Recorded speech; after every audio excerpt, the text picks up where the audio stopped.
When you look around and everything seems to be falling apart, the first instinct most people have is to collapse into a heap of self-pity. They start replaying every setback, every betrayal, every closed door, until their spirit is buried under the weight of what they've lost. But I want you to understand something. Self-pity is a trap. It masquerades as comfort, whispering that you deserve to feel sorry for yourself because life has been unfair. And maybe it has been. Maybe you've been hurt in ways no one sees. Maybe you've carried burdens that would break another person's back. But the truth is, feeling sorry for yourself won't change any of it. It won't heal your wounds or rebuild what was taken. All it does is keep you stuck, staring at the rubble instead of rising from it. If you want to win when everything is against you, the first thing you must do is embrace your reality exactly as it is, without decorating it with excuses or burying it under denial. There is power in looking at the facts of your situation and saying, "This is where I am. This is what I'm facing." That honesty is where your courage is born. It's where your resilience starts to grow roots, because when you stop hiding from the truth, you stop giving it the power to haunt you. You can't conquer what you pretend isn't there. You can't rise above circumstances you refuse to acknowledge. There will be moments when your mind will try to convince you that you are cursed, that nothing good will ever happen again. That's the voice of fear and defeat. You have to learn to recognize it and refuse to be seduced by it. It feels easier to blame the world, to point at everything that went wrong and build your identity around the injustice of it all. But that is the fastest way to stay powerless. You don't have to pretend you're unaffected. You don't have to put on a fake smile. But you do have to stand up inside yourself and say, "I will not be defined by this season." Radical acceptance is not giving up. It's simply telling the truth about what's in front of you, so you can figure out how to move through it. When you meet reality with open eyes, you give yourself the gift of clarity, and clarity is what allows you to see the next step, even when the path ahead is covered in darkness. The world might be pressing against you from every direction, but the most important battle is always the one within. When you refuse to collapse into self-pity, you prove to yourself that you are stronger than any circumstance, stronger than any loss, stronger than any disappointment. You show yourself that no matter what happens outside of you, the fire inside you is still burning. And that is how you begin to win. One of the hardest lessons you'll ever learn in this life is how to stop craving the approval of others. We're raised to believe that if people applaud us, if they praise us, if they accept us, that somehow it means we're worthy. And so we spend years trying to collect little tokens of validation. We twist ourselves into shapes that don't fit. We say yes when our spirit is screaming no, and we chase recognition like it's oxygen. But I'll tell you the truth, when everything is against you, when your plans fall apart and your name is dragged through the mud, the applause disappears. The people you thought would stand by your side might grow silent or even turn their backs. And that is when you discover what you're really made of. You learn that your value has never been rooted in someone else's approval. You learn that the only validation that truly matters is the quiet confidence that comes from knowing who you are. There is a deep freedom in realizing that you don't need anyone else to sign your worth. You don't need their permission to believe in yourself. It's not your job to convince anyone to see you a certain way. It's your job to see yourself clearly and stand on that truth, whether or not anybody else understands. Detaching from external validation doesn't mean you become hard or unkind. It means you stop giving other people the power to decide how you feel about yourself. It means you stop measuring your progress by how many likes you get or how many people are clapping. Because the truth is, even when you do everything right, some people will never see you.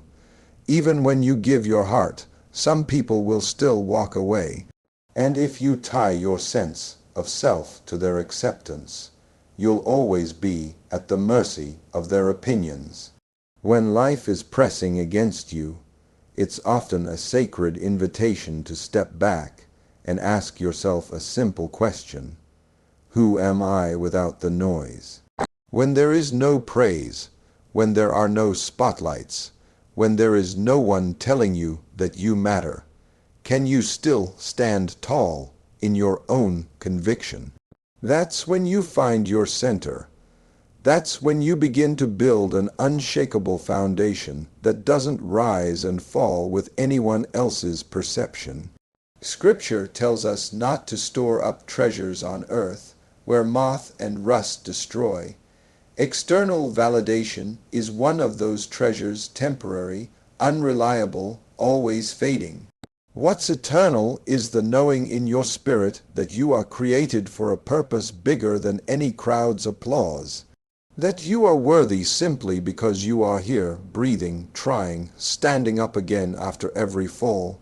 When you stop looking outside yourself for confirmation, you finally come home to your own heart.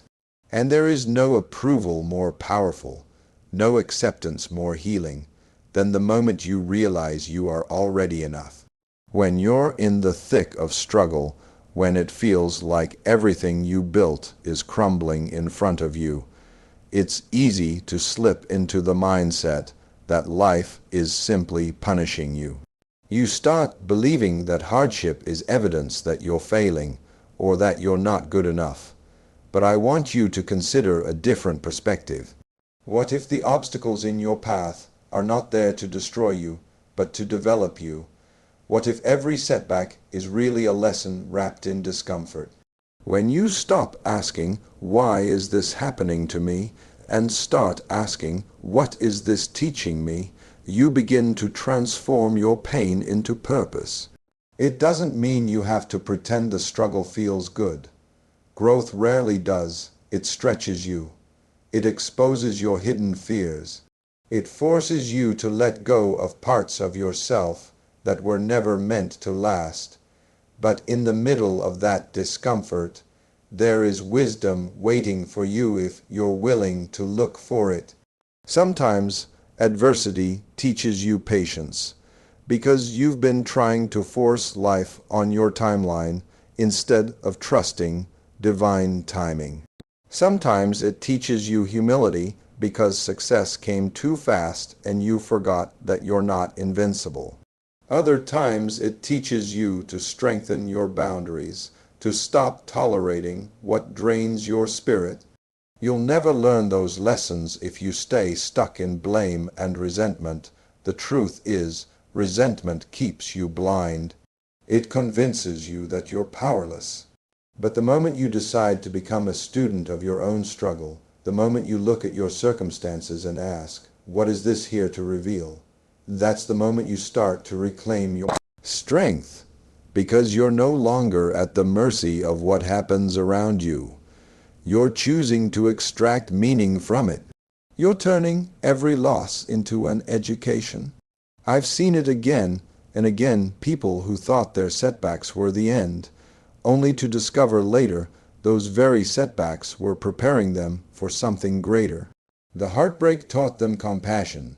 The failure taught them resilience. The betrayal taught them discernment.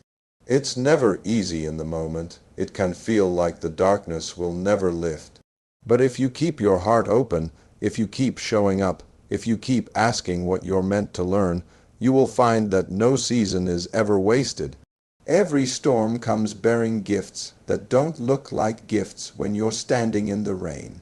But when the sky's clear, you'll see how every difficulty shaped you into someone stronger, wiser, more capable of fulfilling your purpose. And that is how you begin to win.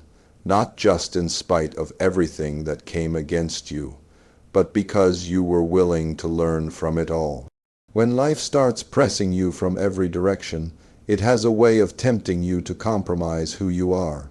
The pressure can feel so overwhelming that you start to believe maybe you have to lower your standards just to survive. Maybe you think you have to cut corners or betray your own principles because the situation feels impossible.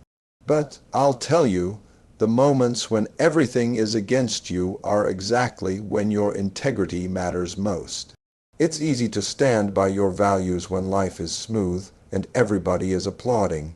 The real test of character is whether you can keep standing when your back is against the wall and no one would blame you for giving in. When you abandon your values to escape discomfort, you might get temporary relief, but you pay a price that's far too high. You sacrifice your self-respect. You trade away the unshakable foundation that allows you to look yourself in the mirror without shame. And no success, no approval, no reward is worth that. You have to decide early on that there are lines you will not cross, no matter how desperate you feel or how loud the pressure becomes. Because if you start compromising your principles just to survive a season, you will end up losing the very thing that makes you who you are. When Scripture says, "Having done all, stand," it isn't just talking about standing up to your external enemies. It's talking about standing firm against your own temptations to be less than you were created to be. It's talking about that quiet courage to say, "I will not betray myself to make this easier."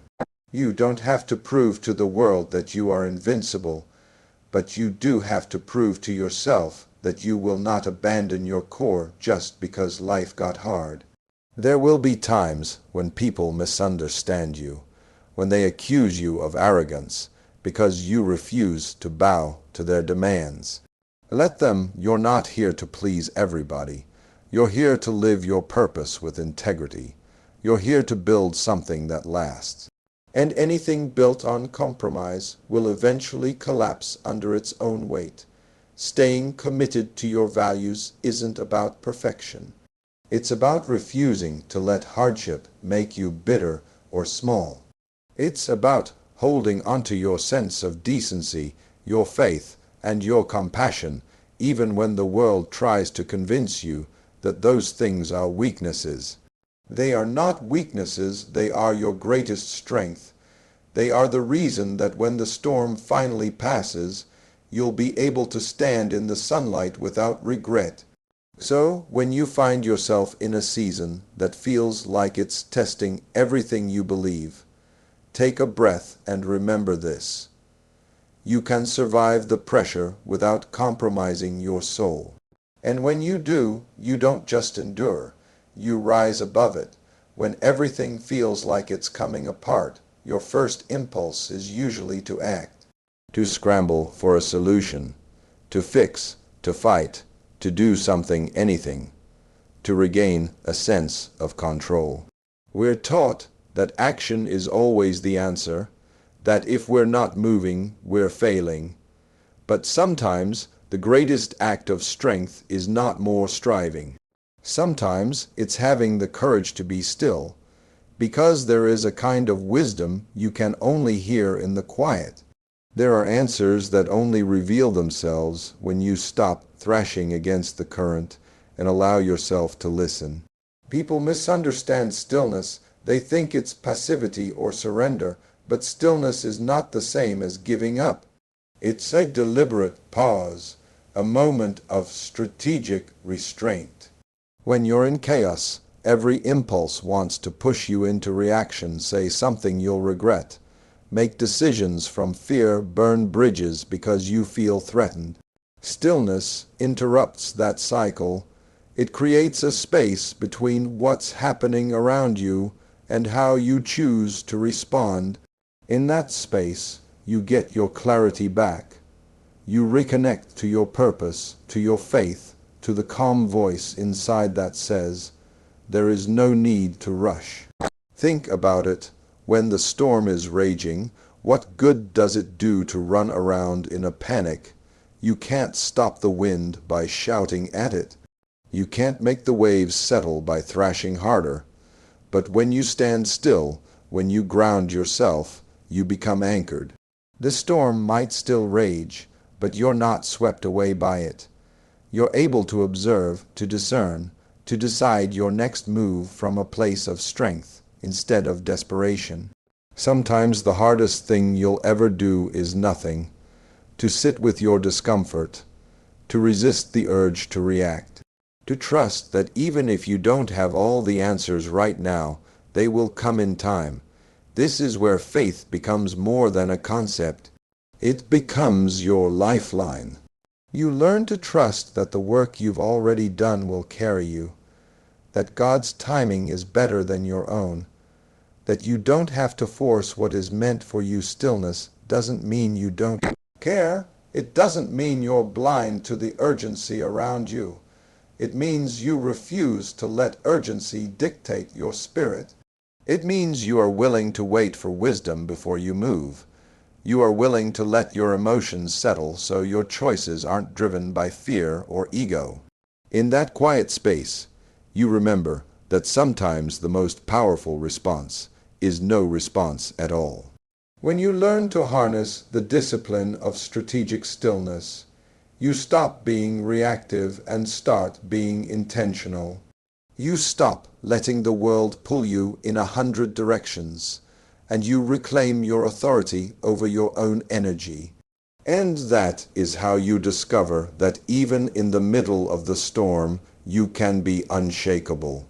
When everything you counted on starts to slip away, when the plans you worked for unravel, when it looks like there's no reason left to believe, that's when faith becomes more than an idea. It becomes the lifeline that keeps you standing when logic tells you to give up. Faith is not just about having confidence when you can see the finish line. It's about trusting that there is a purpose for your struggle, even when the evidence hasn't shown up yet. It's believing that the seeds you planted in the dark will, one day, push through the soil and bloom. You see, most people only have faith when things are going their way, when the doors open, when the bank account looks right, when the opportunities come easy. But that's not really faith. That's comfort disguised as conviction. Real faith shows up when the odds are stacked against you. Real faith is what whispers, "Keep going," when every voice in your head is telling you it's over. When you're in that place, when everything feels like a test you didn't sign up for, you have to make a choice. You can surrender to doubt, or you can anchor yourself in something bigger than your circumstances. You can remind yourself that every giant you face is smaller than the power within you. You can hold on to the truth that what is meant for you cannot be stolen by disappointment or delay. Faith doesn't mean you won't feel afraid. It doesn't mean you won't have moments where you question everything. It means that even in the questioning, you refuse to let go of hope. You refuse to let your spirit be broken by what you see today. There is a quiet kind of power in telling yourself, "I don't know how this will end, but I trust that it's not over yet." Sometimes faith looks like getting up in the morning when you'd rather stay in bed. Sometimes it's showing kindness when your heart feels heavy. Sometimes it's doing the next small thing with excellence, even if no one is watching. Faith is not always dramatic. Most of the time, it's a series of simple, ordinary decisions to keep believing when it would be easier to quit. There will be seasons when the world tells you to be realistic, to lower your expectations, to settle. But faith calls you higher. It calls you to keep your heart open to miracles, to keep your mind open to possibilities you can't yet imagine. When you live from that place, you find that setbacks lose their power to define you. You start to realize that your destiny is not built on what others think is possible. It's built on what you believe is possible. So even when everything is against you, hold onto your faith like it's the most precious thing you own. Because in the end, it's not the circumstances that decide who you become. It's the strength of your belief that carries you through them.